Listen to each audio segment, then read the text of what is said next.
Hello everybody and welcome to a game analysis of Game 12, the last classical game in this World Championship 2016 between Magnus Carlsen and Karjakin. So one game to decide it all. If any player wins this game, then he becomes a new or maybe old world champion.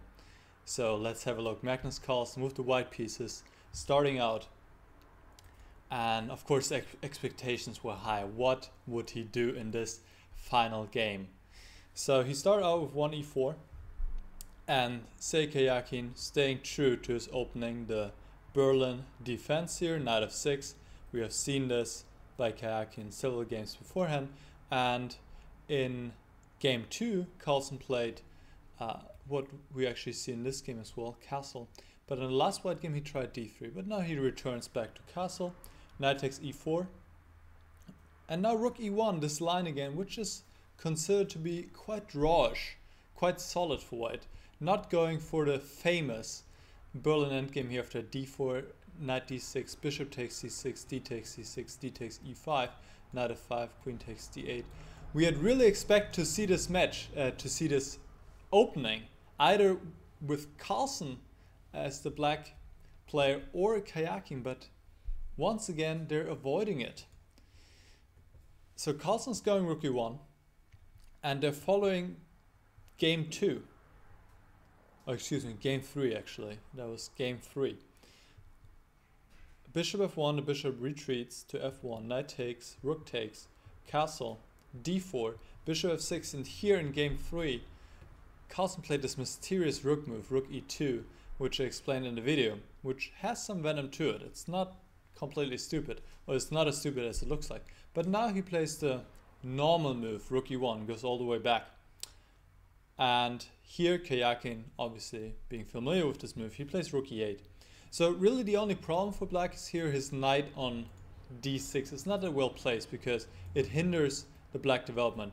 You would like to bring out this bishop, obviously, and then the position is completely symmetrical and black is able to equalize. So rook e8 has the idea of exchanging one pair of rooks, that makes sense anyway, fighting for the e-file, and then bring the knight back to be able to push this pawn forward on the d-file. And Carlsen goes bishop f4.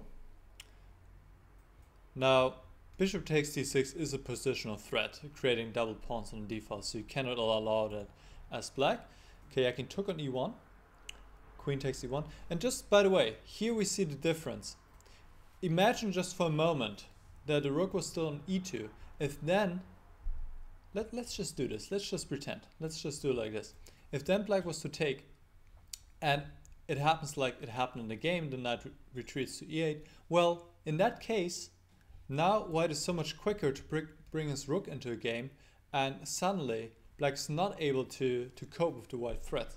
So that's the difference, and that's the point of rook e2. Now, however, after rook takes e1, queen takes e1, now black doesn't take on d4. That would be just unnecessarily dangerous. He just goes knight e8. Note, by the way, black would like to go knight f5, but that runs into this common tactic, exploiting the black back rank. Black cannot take back because of checkmate. So the knight retreats to e8, now covering c7, so white cannot take there. And here, white now has to spend a move on protecting this pawn on d4, goes c3, and now it's just way too slow. Now black plays d5 and bishop d3, stopping bishop f5 from black, g6, and now knight a3, which was a new move. Usually people go knight d2, but the idea is the same. The knight is striving to go to e3. Here Karjakin played c6, also preventing any knight b5 action and protecting this pawn on d5 once more. Knight c2, knight g7, queen d2, and bishop f5, and black finally was able to develop this light squared bishop. The bishops come off, and now knight e3, the knights come off as well. And now we see the queens come off as well. So we just see major exchanges here, and you can already tell by the position, completely symmetrical.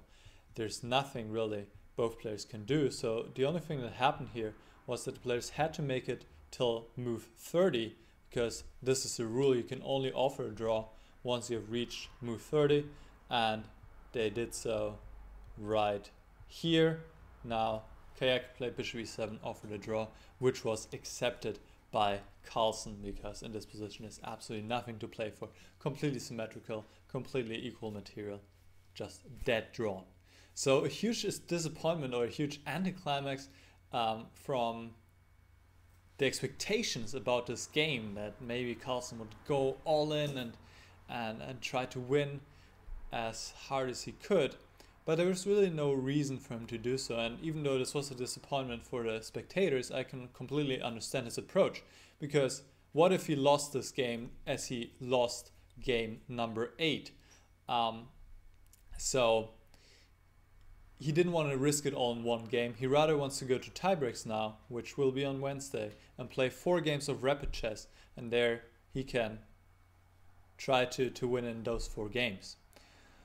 Alright, so on Wednesday, 8 p.m. German time, or I should rather say Central European time, the tiebreaks are going to be played, and then we will have a new world champion, or if it is Carlsen, an old and new world champion, and I will live stream it, so I will commentate on it live. You can find a link to the live stream in the description.